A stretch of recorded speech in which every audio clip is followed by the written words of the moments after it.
Здравейте, банда! Имаме нещо за хапване тук. Hey Мари, meal ready to eat на американската армия. Нека да видим какво са ни приготвили.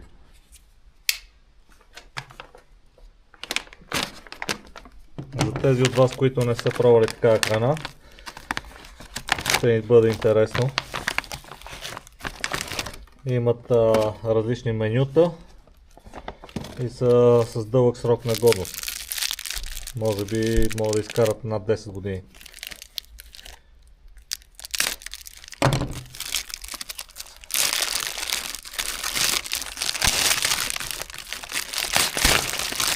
И готиното е, че всичко пристига много добре пакетирано, вакуумирано, много е леко, прекрасна храна за излети или за някакви ситуации, в които се налага бързо да ядете. И да видим тук какво има. Дъвки, кафе, захар, сол и кърпички и още една голяма кърпа. Имаме тортиля, имаме сирене. Това е кейк, това е десерта. Тук е чери, това е гел, такъв много готин, желе с череши и боровинки.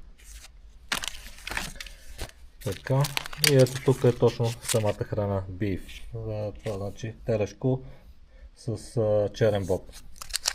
Всичко това се приготвя последния начин. Тук се налива вода.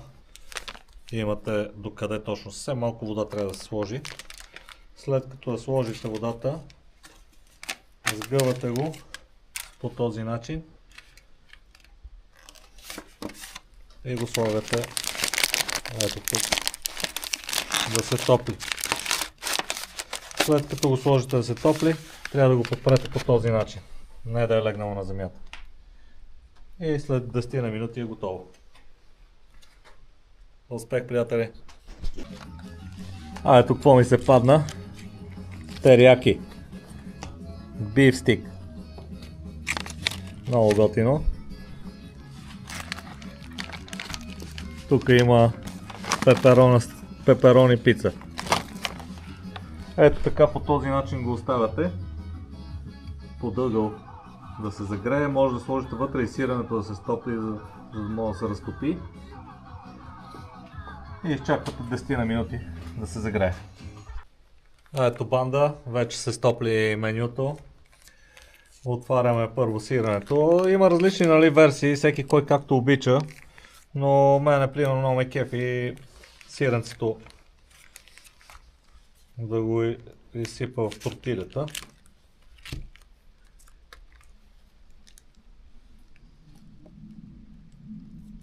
Това е си половината, примерно в едната. Те са две тортили в случая.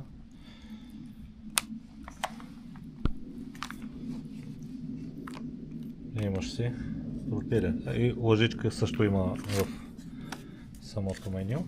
И тук вече основното ядене. Отваряш си го.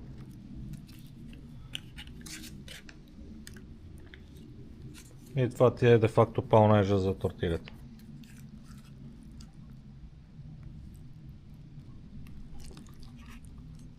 Доста добре, има сериозно количество месо.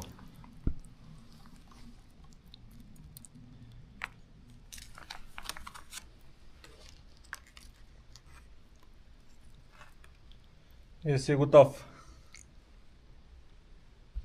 Дойде време и за десерта. Сега да видим какво е станало.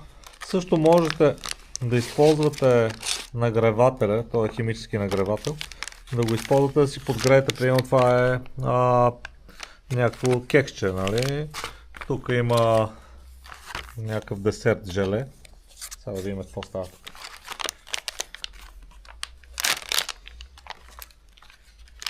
Сега да видим какво са ни приготвили нашите приятели. Да, кексче.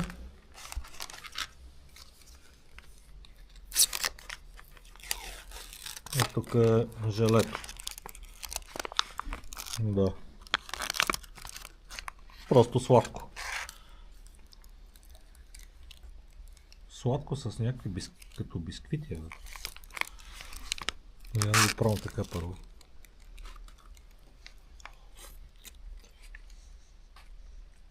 Ябълка и боровинки. Може също да сложиш и на кекса. Можеш и само отделно си капаш. Топ. Надявам се, че това видео е било полезно за вас. По-натам ще направя и за някои от другите минути. Успех, банда!